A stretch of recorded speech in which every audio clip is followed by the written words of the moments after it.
Ja, herzlich willkommen zu einer neuen Ausgabe vom SI Talk. Und ich bin noch immer in Toronto. Technologie, beziehungsweise jetzt kommt eigentlich Gesundheit, ist groß im Kommen. Und deswegen ist mir eine besondere Freude, Open Source Health heute vorzustellen zu können. Open Source Health ist ja auch in Deutschland schon bekannter, hat dort auch eine gute Standing und Umsätze auf jeden Fall. Und neben mir ist Sonya Satveit, I do it wrong again, der CEO und Founder von der Company.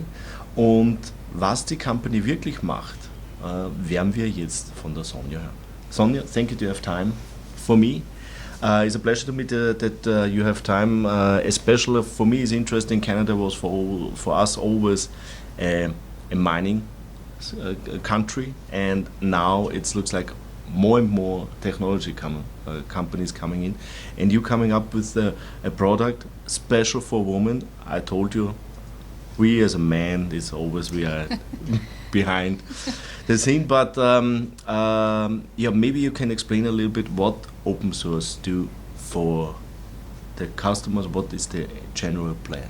Okay, sure. Open source health really was sparked by, my own health story and the traditional medical system really not meeting my needs. And so really what women need is to be able to educate themselves, advocate for themselves, and then collaborate in their health care. And so open source health is really my vision for the future of women's health, where we give them all the resources and tools to be able to do that. They have it at their fingertips in an integrative fashion.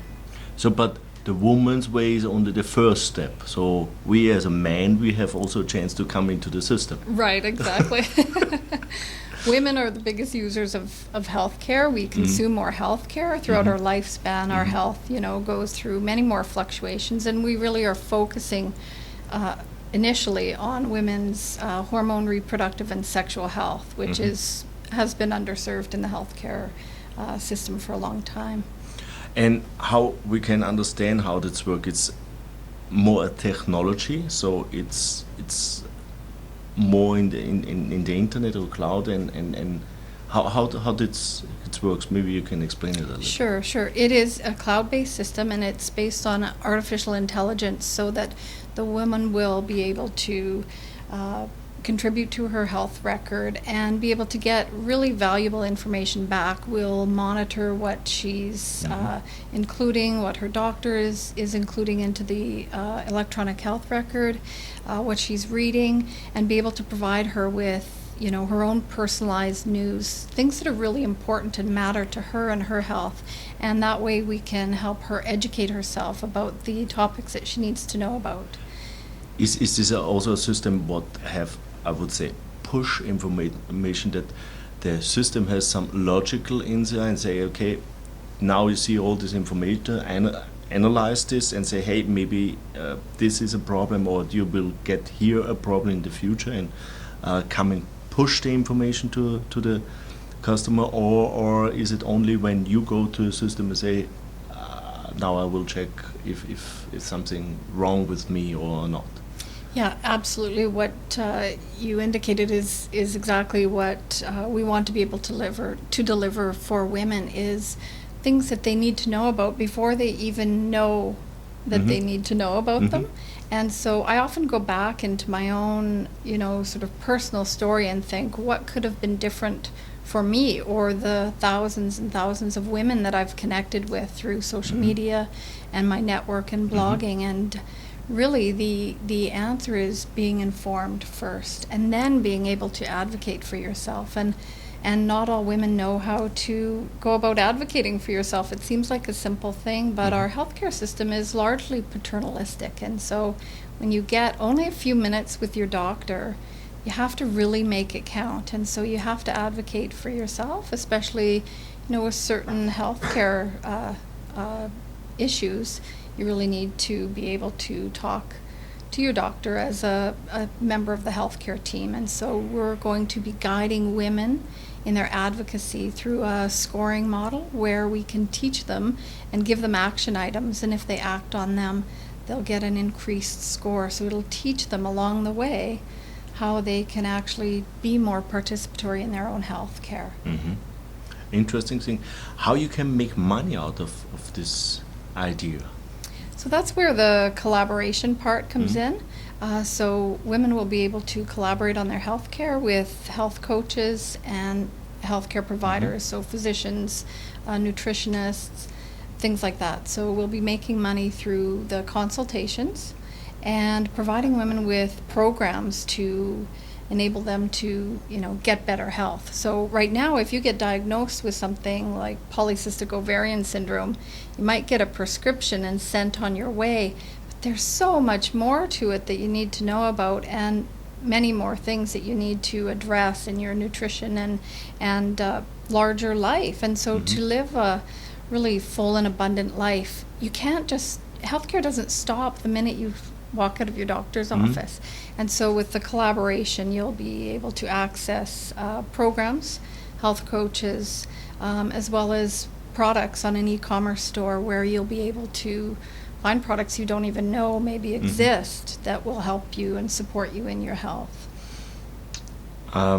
When you think you can start with the product, or have a product in line that you can create the first revenues? So our first product that we're launching with is surrounding PCOS, polycystic ovarian syndrome, and by mid this year we should be so in going the live second with half we see then some results and first revenues what are coming. Can you tell us a little bit more, and this is, we have financial backgrounds, from the share structure, how many shares are outstanding, how many you own as a founder and CEO? Maybe you can fill us here a little bit in. Yeah, sure. We have, I have 5 million shares in the company, and we have close to 10 million shares outstanding. Okay, that's good.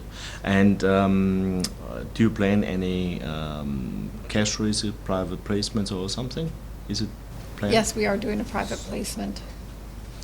Okay, I think it was a great start, so that I and my viewers have a better understanding about the story.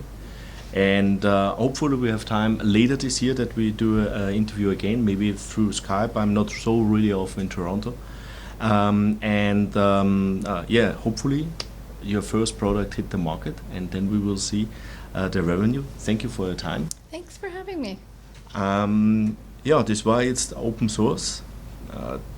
Das Produkt ist, man kann es, also eine E-Card, also Sie kennen vielleicht in Österreich oder auch in Deutschland wird es sowas geben, wo ja die Daten teilweise zentral gespeichert sind, ist immer ein Problem bezüglich Datenschutz. Hier hat man das Problem eher nicht. Das ist auch zwar eine zentrale Basis, wo man die Daten der Gesundheitsdaten speichert, aber, und die gehen einen Schritt weiter, wo man mehr oder weniger seine eigenen Krankengeschichte übernimmt und die Daten des Doktors auch reinstellt oder der Ärzte, aber man bekommt sehr viel mehr Informationen über den Krankheitsverlauf, wie kann man das möglicherweise selber unterstützen, und was auch ganz spannend ist, wenn natürlich die ganzen Daten dort vorhanden sind, kann man vielleicht, wenn man das analysiert, auf Daten feststellen oder auf Krankheiten feststellen, die in Zukunft erst entstehen können, und das will man damit auch verhindern. Also eine interessante Geschichte, muss man schauen, wie das dementsprechend läuft. Das erste Produkt wird jetzt in den Markt gestellt. Im zweiten Halbjahr wissen wir dann auf jeden Fall schon mehr, wie es das angenommen wird vom Markt. Die Aktie ist sehr kontrolliert, es gibt nur knapp unter 10 Millionen Aktien, davon hält der CEO selber 50%, also ist wirklich eine sehr enge Aktienstruktur, und das ist ja immerhin sehr positiv für die Aktie. Ja, das war's aus Toronto, viel Spaß und wir hören uns in Kürze. Tschüss!